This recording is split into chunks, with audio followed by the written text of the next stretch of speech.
बहुत समय पहले की बात है। एक महान पंडित जी हिमालय की पहाड़ियों में कहीं रहते थे। लोगों के बीच रहकर वह थक चुके थे और अब ईश्वर भक्ति करते हुए सादा जीवन व्यतीत करना चाहते थे। लेकिन उनकी प्रसिद्धि इतनी थी कि लोग दुर्गम पहाड़ियों, सकरे रास्तों, नदी, झरनों को पार करके भी उनसे मिलना चाहते थे। उन सभी लोगों का मानना था कि यह विद्वान उनकी हर समस्या का समाधान कर सकता है। इस बार कुछ लोग ढूंढते हुए उनकी कुटिया तक पहुंच गए। पंडित जी ने उन्हें इंतजार करने के लिए कहा। 3 दिन बीत गए, अब और भी कई लोग वहां पहुंच गए।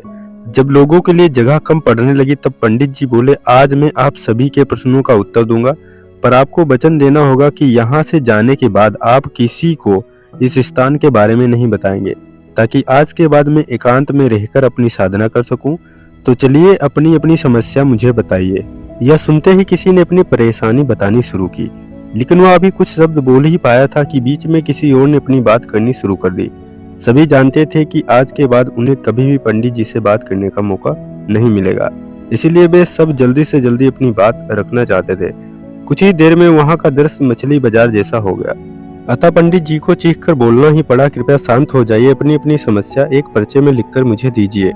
सभी ने अपनी अपनी समस्याएं लिखकर आगे बढ़ा दी। पंडित जी ने सारे पर्चे लिए और उन्हें एक टोकरी में डाल दिए।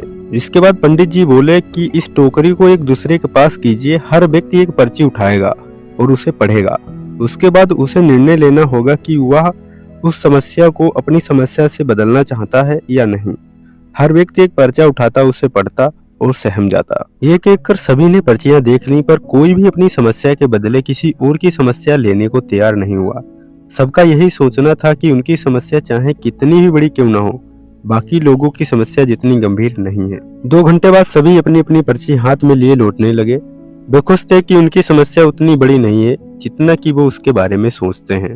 तो दोस्तों, इस कहानी से हमें सीखने को मिलता है, ऐसा कौन होगा जिसकी लाइफ में एक भी प्रॉब्लम ना हो। हम सभी के जीवन में समस्याएं हैं। कोई अपनी हेल्थ से परेशान है तो कोई अपनी लक ऑफ वेल्थ से परेशान है।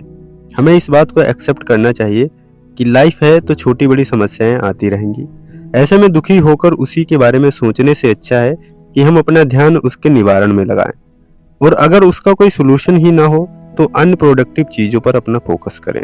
दोस्तों, हमें हमेशा यही लगता है कि सबसे बड़ी समस्या जो है मेरी ही है, पर आप यकीन मानिए कि इस दुनिया में लोगों के पास में इतनी बड़ी बड़ी प्रॉब्लम है कि हमारी प्रॉब्लम तो उनके सामने कुछ भी नहीं है।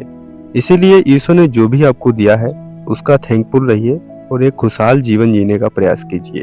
अगर फिर भी आपको लगे कि मैं सबसे ज्यादा दुखी हूँ, तो आप एक अंधे व्यक्ति को देख लेना, फिर कंपेयर करना। अगर भगवान ने आपको 2 आंखें दी हैं, आप इस संसार को देख सकते हैं, तो आप यकीन मानिए कि संसार में आपसे सुखी कोई है ही नहीं। बाकी आपको वीडियो कैसी लगी हमें कमेंट करके जरूर बताइए। इस वीडियो को लाइक एंड चैनल को सब्सक्राइब जरूर कीजिए। मैं मिलता हूँ अगली वीडियो में, तब तक थैंक्स फॉर वॉचिंग वीडियो।